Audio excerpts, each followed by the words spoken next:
The council chamber hung in orbit above Axis Prime, a massive station where 12 different species gathered to discuss the future of the galaxy.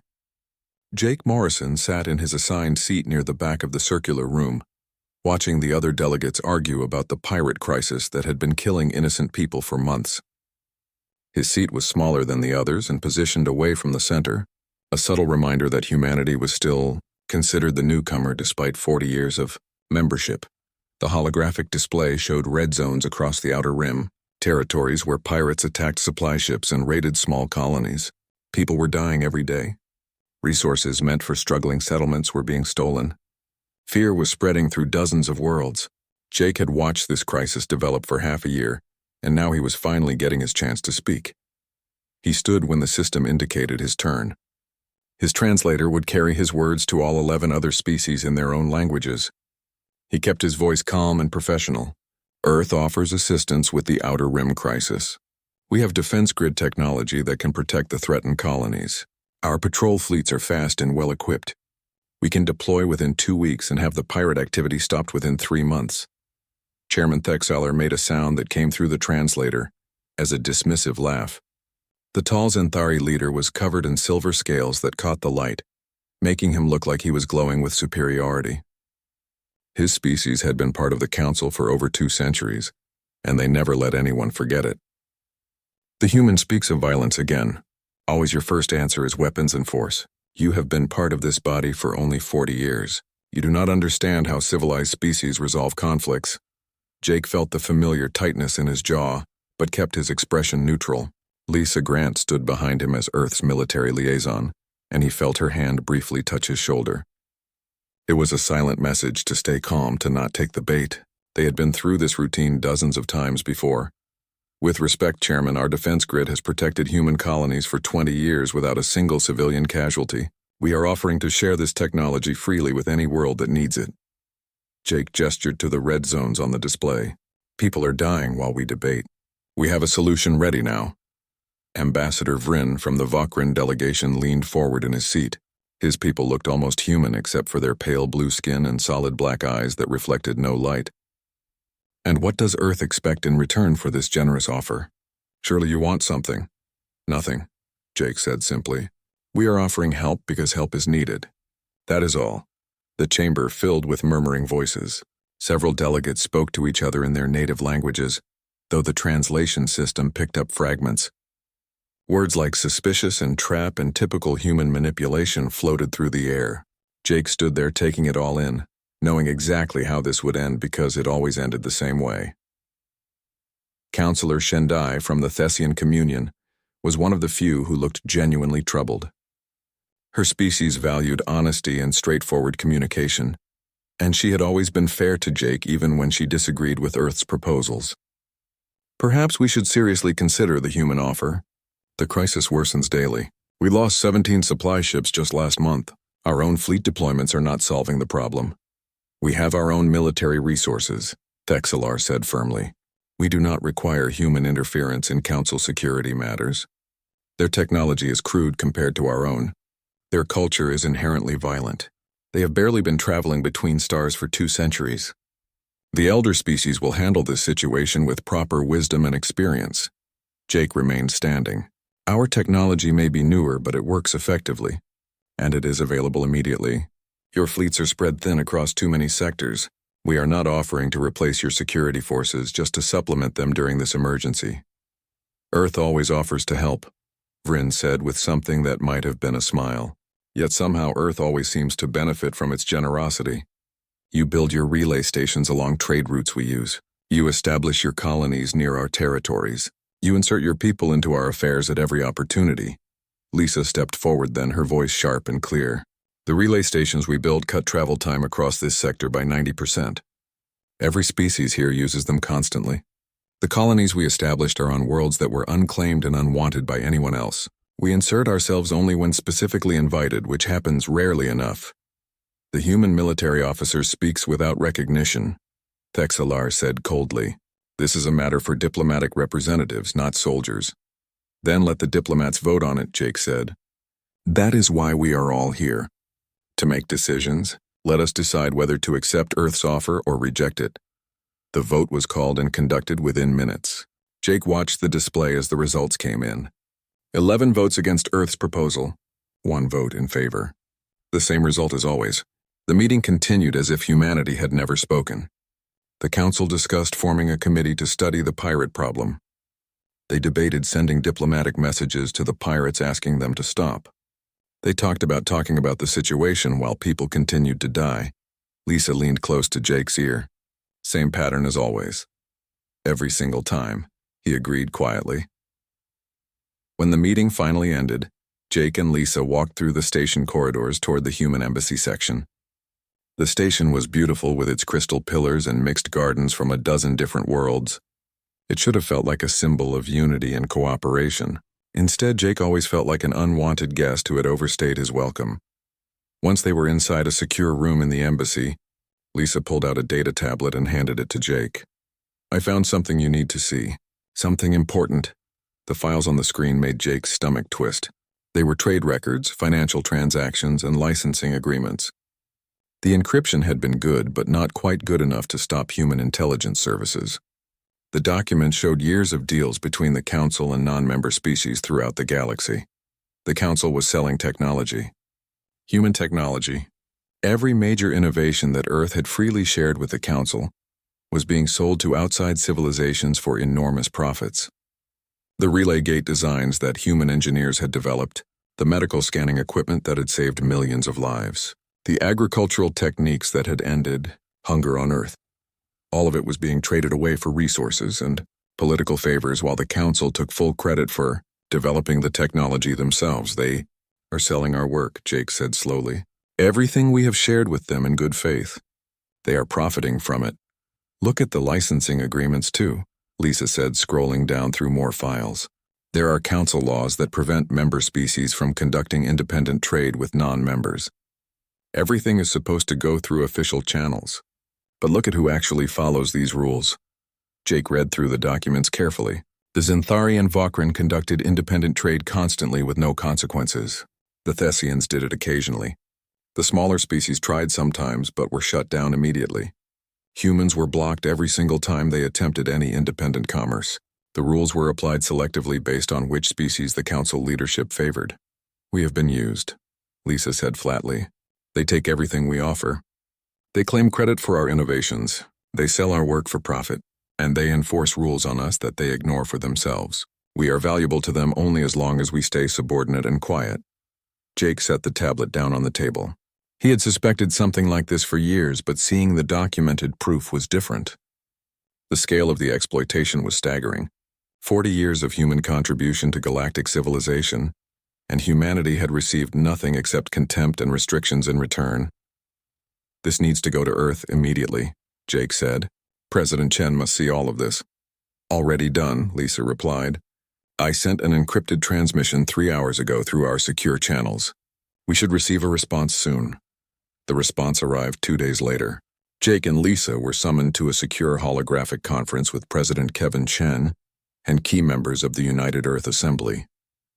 The holographic projection made it feel like they were all sitting in the same room, even though Earth was weeks away by conventional travel.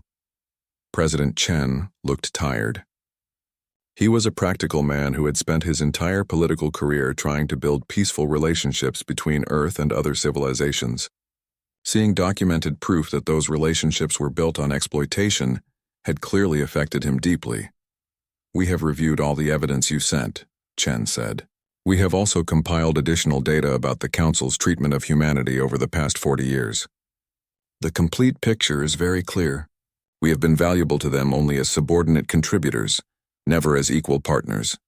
What are our options, Mr. President? Jake asked. The Assembly has been debating that question for 2 days straight, Chen said. Some members want to confront the Council directly with this evidence and demand equal treatment. Others suggest we start conducting our own secret trade to level the playing field. Some want to. Admiral Peter Hayes stood on the bridge of the Earth Defense Ship Sentinel, watching through the main viewport as the last human transport vessel passed through the defensive barrier surrounding Sol system. 23 days had passed since President Chen gave the order to withdraw, and now every human ship, every colonist who wanted to return, every diplomat and trader and explorer had come home. The final count showed that humanity had successfully pulled back from dozens of worlds across hundreds of light years.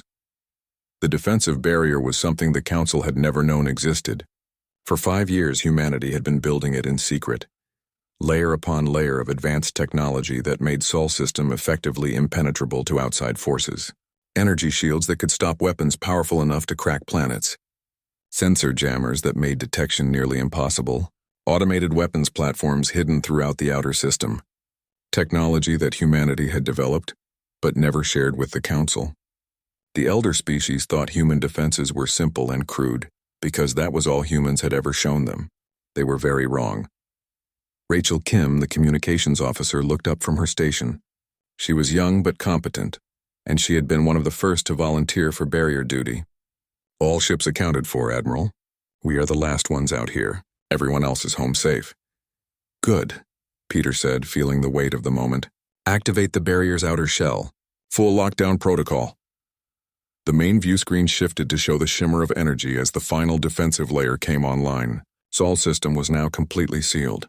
Nothing could enter without humanity's explicit permission, and that permission would not be granted to the Council or anyone who had spent 4 decades treating humans like useful servants who should know their place. "It is done," Peter said quietly, almost to himself. "We are sealed in," Rachel corrected him gently. "Protected, sir. There is a difference." Peter nodded, appreciating her perspective. She was right. This was not isolation born of fear. This was a deliberate choice to step back from a galaxy that did not value humanity's contributions and instead focus on building something better at home. There was power in that choice, strength in that decision. The Sentinel turned slowly and began its journey toward Earth.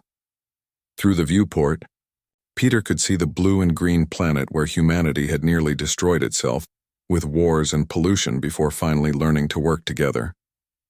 Earth had been united for almost a century now. No more conflicts between nations. No more widespread hunger or poverty. Humanity had solved its own deepest problems before reaching for the stars, and perhaps that was exactly why the Council had never truly respected them. The elder species had conquered the galaxy while still fighting among themselves, while humanity had chosen to make peace with itself first. Back on Axis Prime, 3 days after the last human ship departed, the Council chamber was filling with confused and concerned voices. Chairman Thexelar called the session to order with visible irritation. He clearly saw this as an inconvenient distraction from more important matters. Vryn stood to present his report, and his usual smooth confidence seemed slightly shaken. "The human embassy is completely empty. The doors are sealed. All communication attempts have gone unanswered for 3 days. There are no humans anywhere on this station." A counselor from the small Quillan species, a furry being who rarely spoke in full sessions, raised a tentative paw. Perhaps they are celebrating one of their many cultural holidays? Humans seem to have festivals for everything. For 3 days without notifying anyone? Vryn countered. Without leaving even a single junior staff member to maintain basic diplomatic presence. "This is unprecedented." Thexelar waved a scaled hand dismissively. "The humans are having an emotional reaction. They are upset about our vote regarding their Outer Rim proposal. This is a tantrum, nothing more. They will return when they realize that we are not impressed by their theatrical departures." But Shendai was studying her personal display with growing concern. She had pulled up various reports and data streams, and what she was seeing clearly troubled her. "It is not just the embassy here. I am receiving reports that human trade ships have stopped appearing at ports throughout the sector. The regular supply runs from human agricultural colonies have not arrived at their destinations. And look at this." She projected an image into the center of the chamber. The image showed one of the massive relay gates that humanity had built throughout Council space. These enormous structures created stable pathways through space that cut travel time by as much as 90%. The gate in the image, which connected the core worlds to the lucrative eastern trade territories, was completely dark and inactive. A technical malfunction? Someone suggested hopefully. "Check all the other gates," Shendai said, her voice tight with worry. Over the next tense hour, the terrible truth emerged piece by piece. Every single relay gate that humans had built was offline. All 47 of them scattered across Council space. The gates formed the essential backbone of fast travel and trade throughout the sector. Without them functioning, journeys that normally took days would now require months. The economic implications were staggering. "This cannot possibly be coincidence," Vryn said. All pretense of his earlier confidence was gone now. "The humans have done something deliberate, something coordinated. Open communication channels immediately," Thexalar ordered. "Demand an explanation from Earth's government." This is unacceptable behavior from a council member. The council's entire communications team worked frantically for hours. They sent priority messages to Earth's government offices. They tried to reach human colonies throughout the sector. They attempted to contact any human vessel or installation they could locate in their databases. Every single message went unanswered. Some seemed to be received but ignored. Others bounced back as if the recipients no longer existed. It was as if humanity had simply vanished from the galaxy overnight. Dr. Amy Zhao sat comfortably in her laboratory on Earth, watching the message counter on her primary screen climb steadily higher. 217 messages from the Council so far, and more arriving every few minutes. Demands for explanations, pleas for technical assistance, barely veiled threats, offers to negotiate about issues that had never been negotiable before. She deleted them all without reading a single one. Amy was Earth's leading scientist for gate technology. She had personally designed many of the relay gates the Council was now desperately trying to reactivate. She had shared the technology freely with alien engineers, had taught them maintenance procedures, had asked for nothing in return except the hope that faster travel would benefit everyone equally. She had been naive back then. Now those gates were nothing but expensive scrap metal floating in space. Amy had built a self-destruct protocol into every single one as a safety precaution, never imagining she would actually use it. When President Chen gave the order, Amy had activated the protocol remotely from Earth. Every gate had burned out its core systems simultaneously, turning sophisticated technology into useless debris. Carlos, her young assistant who had helped construct half the gates over the past decade, brought her coffee and looked at the message counter. "Any regrets about destroying them?" "None," Amy said firmly. "They never appreciated the gates anyway. They just used them constantly while complaining that we were trying to control their travel patterns or spy on their commerce. Now they can build their own gates if they are so advanced and wise." She stood and stretched. "Come on, we have real work to do. The president wants an improved version of the gate system for human space only. Something even better." Carlos grinned with enthusiasm. "Faster?" "Much faster," Amy confirmed. "And they will only respond to human authorization codes. Let us show the galaxy what we can really accomplish when we are not held back by council regulations and politics." Back in council space, the situation was deteriorating with frightening speed. The Outer Rim pirate crisis that the council had been debating for months suddenly exploded into a full catastrophe. Without the relay gates, council military fleets could not respond to attacks in time. By the time ships arrived at a crisis location, the pirates had already finished their raids and escaped. Civilian casualties mounted rapidly. In the 5th week after humanity's departure, a massive Vakran trade convoy was completely destroyed in a coordinated pirate attack. 73 ships lost in a single engagement, thousands of crew members dead. It was the worst military disaster in council history during peacetime. Vryn stood before the council chamber, and for the first time since anyone could remember, his composure was completely shattered. His voice shook as he spoke. "Our economy is collapsing. 60% of all Vakran trade depended on human logistics networks. The relay gates for fast travel. The human-maintained trade stations for refueling and repairs. The security data that human patrol ships provided automatically. Without any of it, we are blind and slow and vulnerable. We cannot protect our own people. Find alternative solutions," Thexalar said, but even his voice had lost some of its usual cold authority. "We are not helpless. We are advanced civilizations with thousands of years of history. We do not need humans to function." 3 months had passed since humanity withdrew from the galaxy, and the council met in emergency session for what felt like the 100th time. The grand chamber that had once been a proud symbol of galactic unity now felt more like a tomb where dying civilizations gathered to watch their own decline. 3 seats sat permanently empty where the departed species used to sit. The human chair had been removed entirely at Thexalar's angry insistence, though he was beginning to deeply regret that symbolic gesture. Vryn stood at the central podium presenting the latest economic report, and his hands visibly shook as he manipulated the holographic displays floating in the air. The numbers were worse than anyone had predicted. Sector-wide trade has contracted by 72% compared to pre-departure levels. The Vokran economy specifically has collapsed by 60%. We have been forced to evacuate 8 major colonies because we simply cannot supply them adequately anymore. Unemployment across Vokran space has reached 43%. Food shortages are beginning in our outer territories, and we project actual famine conditions within 6 months if current trends continue. A counselor from the insectoid Dren collective, a species that usually remained carefully neutral in political debates, clicked its mandibles nervously.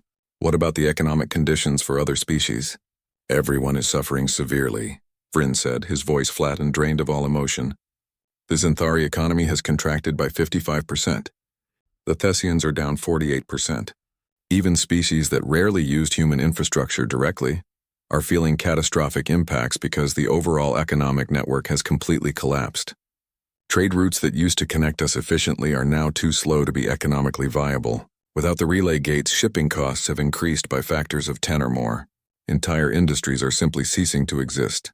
Thexalar watched from his elevated chairman's seat. The once proud Xanthari leader had aged visibly over the past months. His silver scales had lost their lustrous shine. His movements had become slower and more cautious. The crushing weight of the crisis was destroying him day by day. Though he would sooner die than publicly admit his responsibility. "We will rebuild everything," Thexalar said, but even he could hear how hollow the words sounded. "Without human interference and human attempts to control us, we will create our own lasting prosperity based on our own abilities." "Rebuild with what resources and what knowledge?" Vryn asked, and genuine anger crept into his voice for the first time. "Our best engineers have been attempting to rebuild even one relay gate for months. They cannot even understand the fundamental principles of how the human gates actually worked, much less replicate the technology. Our medical researchers are desperately trying to reproduce the treatments that humans developed. They are failing completely. Our military strategists have realized that our tactics only worked effectively because humans were providing us with constant tactical data we did not even know we were receiving. We are discovering that we are far less capable than we always believed ourselves to be." He pulled up another display showing military engagement statistics. The data was grim. The Skrill Empire is expanding aggressively into territories we can no longer adequately defend. They have successfully conquered 4 former council territories in the past 2 months alone. 7 more worlds are under direct and immediate threat. We send fleets to defend them, but without relay gates our ships arrive far too late to matter. Without human tactical support systems, our forces are confused and disorganized in actual combat. We are losing battles that we would have won easily just 1 year ago. Shendai added her voice to support Vryn's assessment. "I have been conducting extensive research in our historical archives. I discovered something remarkable. Over the past 40 years, human mediators quietly resolved 68 separate disputes between council members. These were conflicts over resources, territory, trade routes, and political influence. Small disagreements that could easily have grown into serious wars. Humans handled them so quietly and efficiently that most of us barely even noticed it was happening. They simply talked privately to both sides, helped everyone find common ground, and guided us toward peaceful agreements." She looked around the depleted chamber with sad eyes. Without them here to mediate, all those old conflicts are returning with renewed intensity. The Xanthari and Vokran are now actively arguing over resource extraction rights in the Helen sector. The Dren and Thessians are disputing control of major trade routes. We are turning on each other viciously because the humans are not here anymore to remind us that we are supposed to be cooperating as partners. "We are not children who require human supervision to behave properly," Thexalar said coldly, but his voice lacked its former absolute confidence. "No, we are not children," Shendai agreed calmly. "We are supposedly mature civilizations who took cynical advantage of someone's genuine kindness and are now facing the direct consequences of our own choices. There is an important difference we must acknowledge." A counselor from the amphibious fen species raised a tentacle hesitantly. The fen rarely spoke during full sessions, preferring to work behind the scenes. "Have we attempted to apologize to them? A formal apology seems like a reasonable starting point if we genuinely want them to consider returning." The chamber fell into uncomfortable silence. Several counselors shifted nervously in their seats. The suggestion hung in the air like something forbidden that no one wanted to touch directly. "Apologize?" Thexalar said the word as if it tasted bitter and wrong in his mouth. The Council does not apologize to subordinate species. We are the ancient guiding force of galactic civilization. We do not lower ourselves to such things. To what exactly? Vryn interrupted with sudden heat. To admitting that we made terrible mistakes? Our pride and arrogance are literally killing us, Thexelar. People are starving on multiple worlds. Colonies are being abandoned. Our economy is collapsing completely. Our civilization is falling apart. Perhaps it is finally time to set aside our precious pride and face uncomfortable reality. I agree completely, Shendai said firmly. We should send a formal delegation to Sol System immediately. We should offer a genuine and detailed apology for how we treated them. We should ask them to return, and we should discuss terms for creating a real partnership based on actual equality. The vote was called, and the result surprised many. 8 votes in favor of sending an apology delegation. Only 1 vote against. Thexelar had voted against. But for the first time in his long career, he found himself completely outnumbered and overruled by the council he had led for decades. The delegation was carefully assembled over the following week. 12 ships were prepared, 1 representing each remaining council species, including the 3 that had withdrawn, but agreed to send representatives for this crucial mission. They filled the vessels with diplomatic gifts, valuable trade goods, and carefully crafted messages of apology that had been debated and revised dozens of times. They selected diplomats known throughout the sector for their wisdom, communication skills, and diplomatic experience. Admiral Peter Hayes was on routine duty monitoring the edge of Sol System when Earth's defensive sensors detected the approaching delegation. The barrier systems identified them long before they came into visual range of any human outpost. 12 ships moving slowly and cautiously, broadcasting peaceful intentions on every available frequency, clearly hoping for permission to enter human space. Rachel Kim looked up from her sensor station. Should we allow them to pass through the barrier, Admiral? Peter thought carefully about the question. President Chen had been absolutely clear in his directives. No direct contact with the council government under any circumstances, but these were 12 ships that had traveled for weeks to reach Sol System. They obviously wanted to communicate about something important. Turning them away completely without at least hearing what they had traveled so far to say seemed unnecessarily cruel, and cruelty had never been humanity's way. Send them a message, Peter decided. Tell them clearly that they cannot enter Sol System under any circumstances. However, we will agree to meet them at a neutral station on the border. Provide them with specific coordinates. The station Peter designated was small, originally constructed as a scientific research outpost, but now repurposed for this unexpected diplomatic meeting. Peter arrived with a small team that included Lisa Grant and several experienced diplomats. They waited in the conference room, watching through the large viewports as the 12 council ships approached slowly and docked carefully. The council delegates came aboard the human station with obvious caution. They looked around at everything with expressions of surprise and what might have been wonder.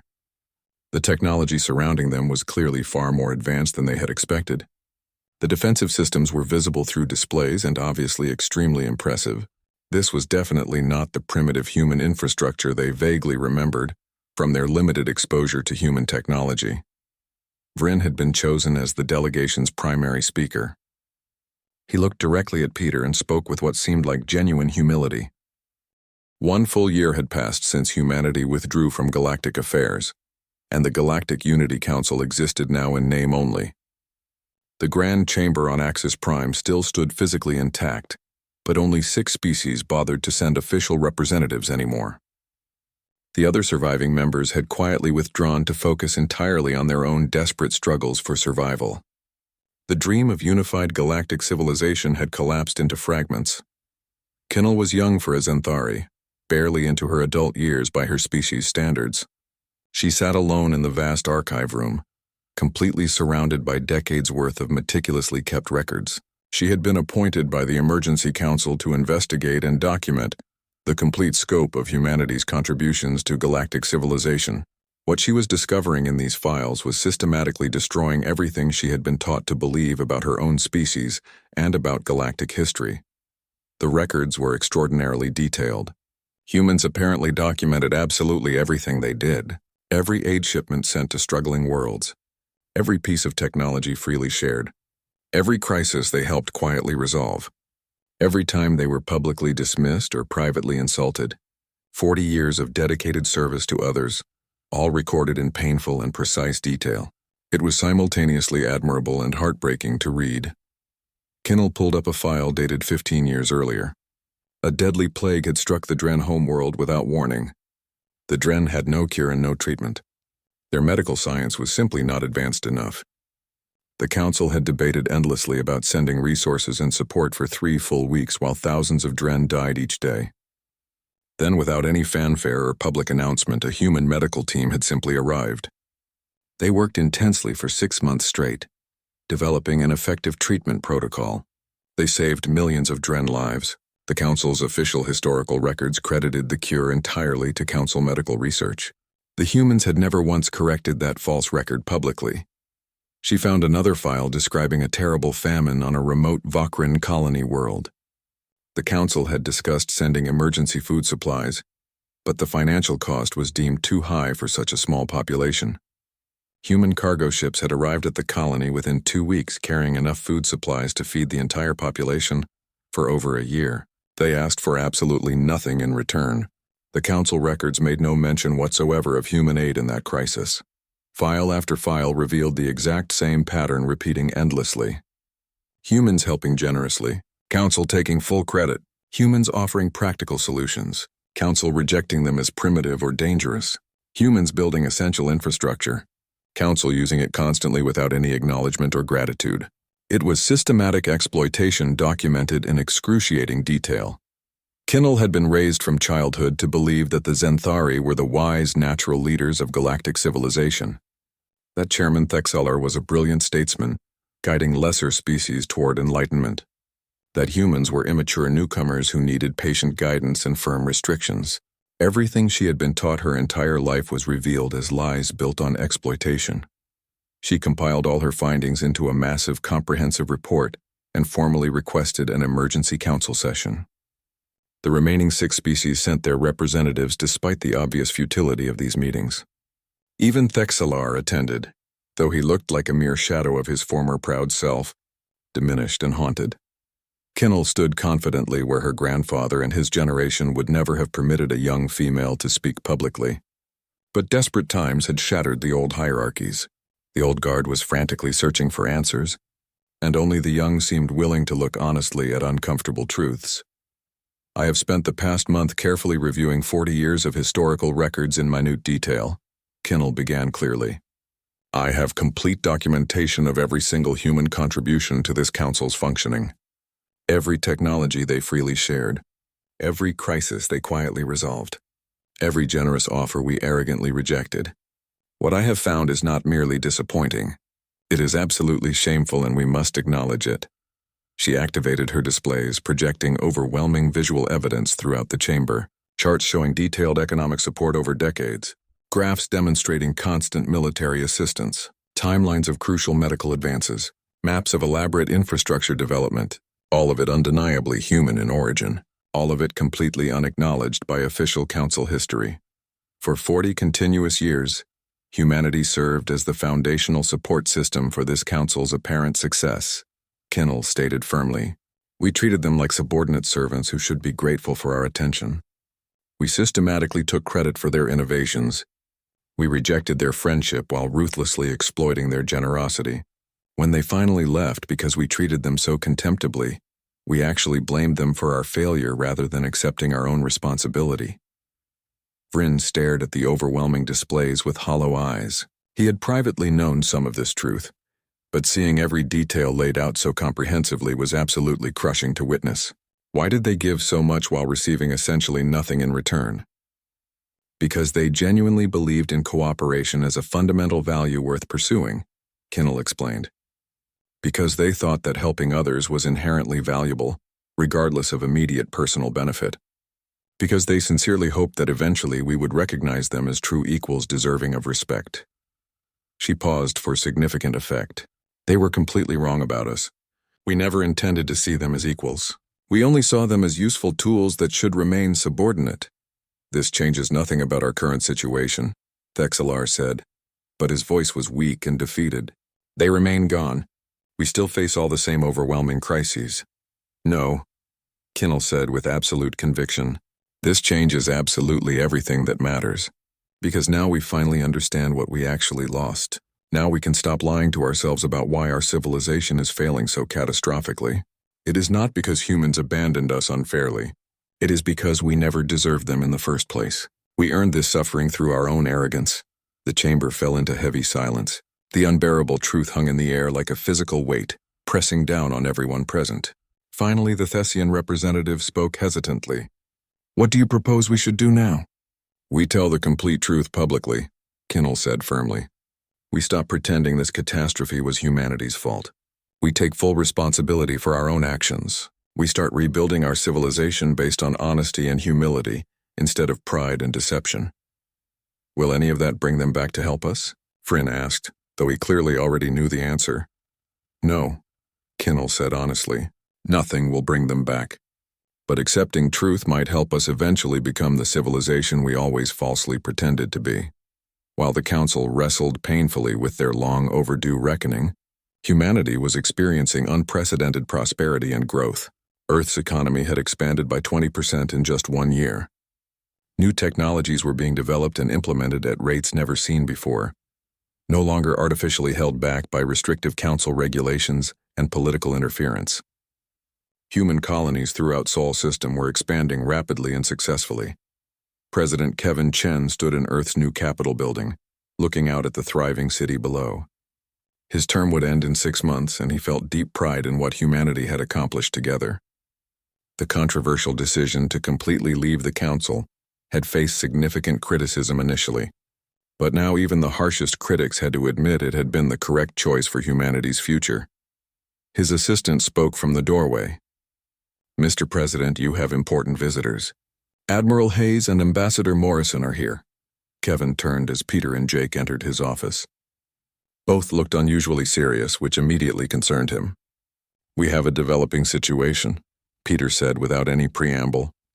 The Skrill Empire has decisively defeated the Council's remaining military forces in the Outer Rim territories.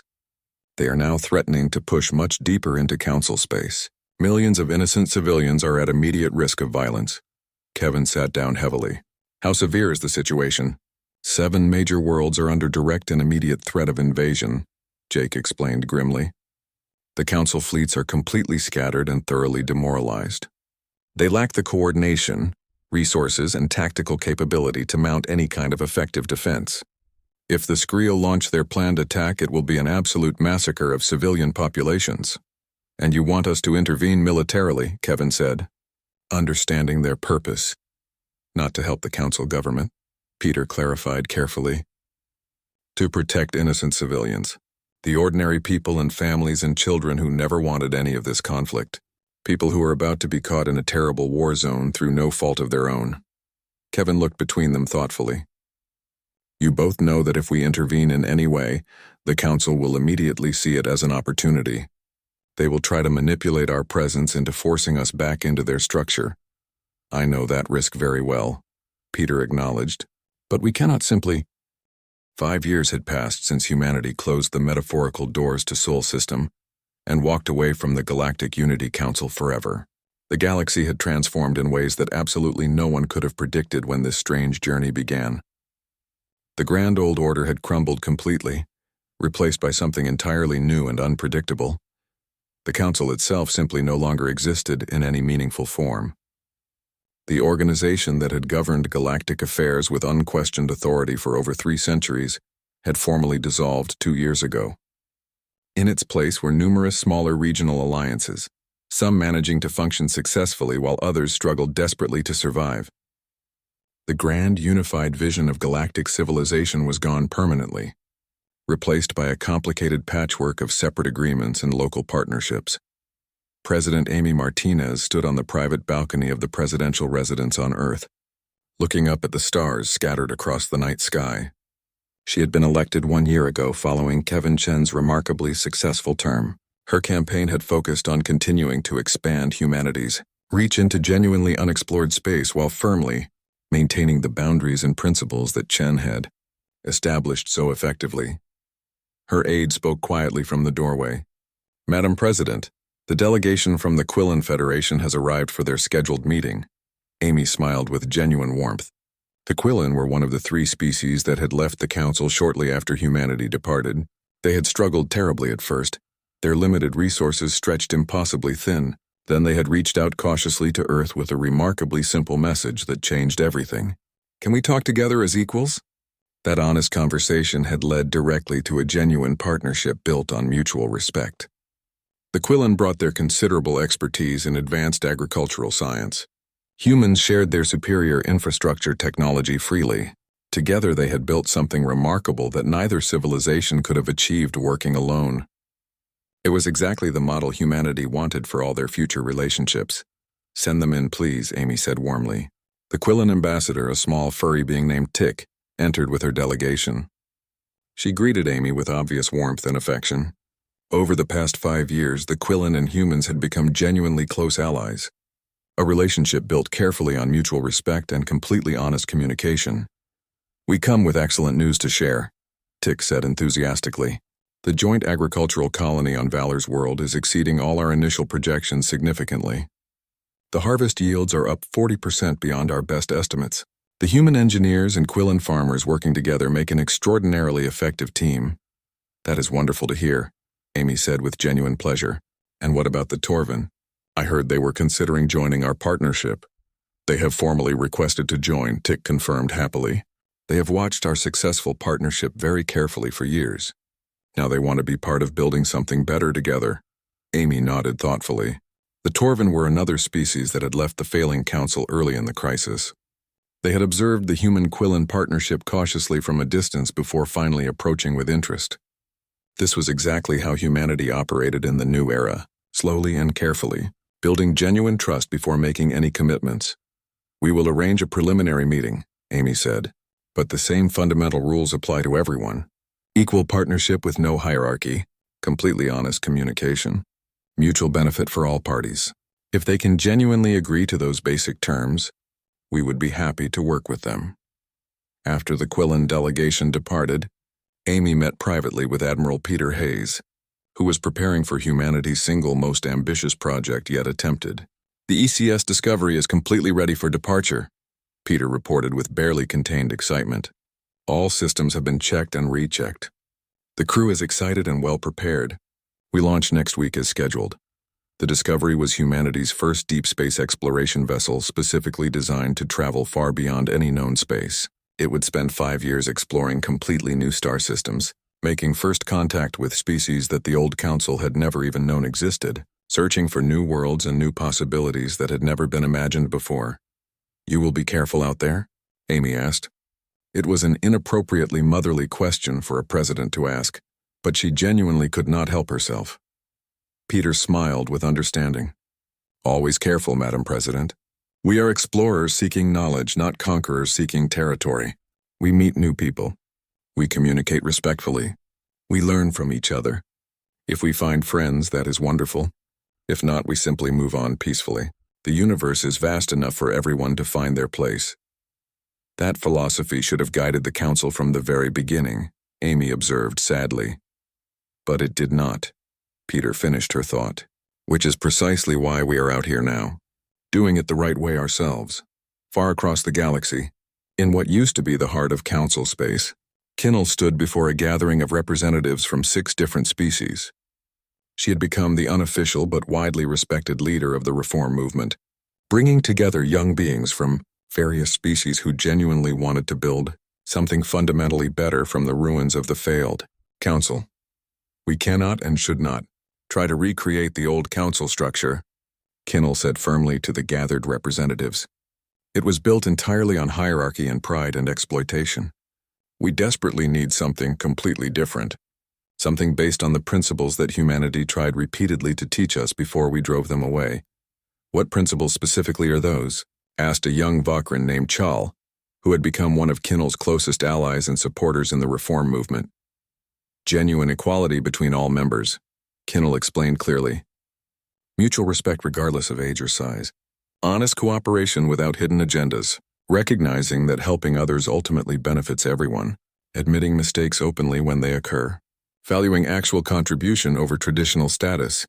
She paused deliberately, Everything the old council completely failed to do throughout its existence. Will humanity agree to join us in this new structure? Someone asked hopefully. Kinnell shook her head sadly. No. I have spoken extensively with their diplomatic representatives. They are unfailingly polite but absolutely firm. They have no interest whatsoever in rejoining any galactic governmental organization. They are successfully building individual bilateral partnerships with specific species they have learned to trust. That is their chosen path now, and they will not deviate from it. Can we honestly blame them for that choice? Chal asked thoughtfully. No, Kinnell said with conviction. We cannot blame them at all. We can only learn from what happened and commit to doing genuinely better in the future. The new organization they were painstakingly building had a completely different structure from the old council. No supreme chairman. No artificial hierarchy of elder and younger species. Each member possessed equal voice and equal voting power.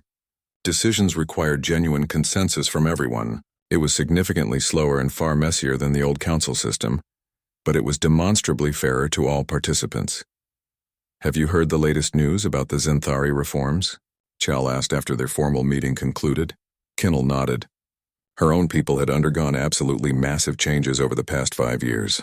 Thexalar's forced resignation had triggered a complete restructuring of traditional Zenthari society from top to bottom. The old guard had been systematically swept away. Younger leaders had taken control, genuinely determined to build an entirely new culture based on humility and cooperation, rather than arrogance and dominance. My grandfather would be completely horrified if he could see us now, Kinnell said with a slight smile. And I am deeply glad for that reaction. The old ways nearly destroyed us completely. I heard that Earth finally agreed to open formal diplomatic relations with the new Zenthari government, Chal said. Cautiously and conditionally, Kinnell corrected carefully. They are willing to talk with us now. They have agreed to very limited trade on specific terms, but they made it absolutely clear that rebuilding trust takes considerable time and consistent effort. We hurt them very deeply over many years. They will not forget that quickly or easily. At least it represents a beginning, Chal observed hopefully. Yes, Kinnell agreed. It is more than we actually deserve, honestly. But humans apparently believe in offering second chances, as long as that second chance comes with genuine, demonstrated change in behavior. Back on Earth, Jake Morrison sat comfortably in his private office at the new Galactic Relations Institute. He had retired from active diplomatic service but now taught young diplomats about Earth's complicated history with the Council. The lessons he shared were extremely valuable. How to recognize exploitation in relationships, how to maintain healthy boundaries, how to recognize when walking away is the strongest possible choice. Professor Morrison, a student asked during his afternoon class, do you personally think humanity will ever rejoin any kind of galactic governmental organization? Jake considered the question seriously before answering. Perhaps,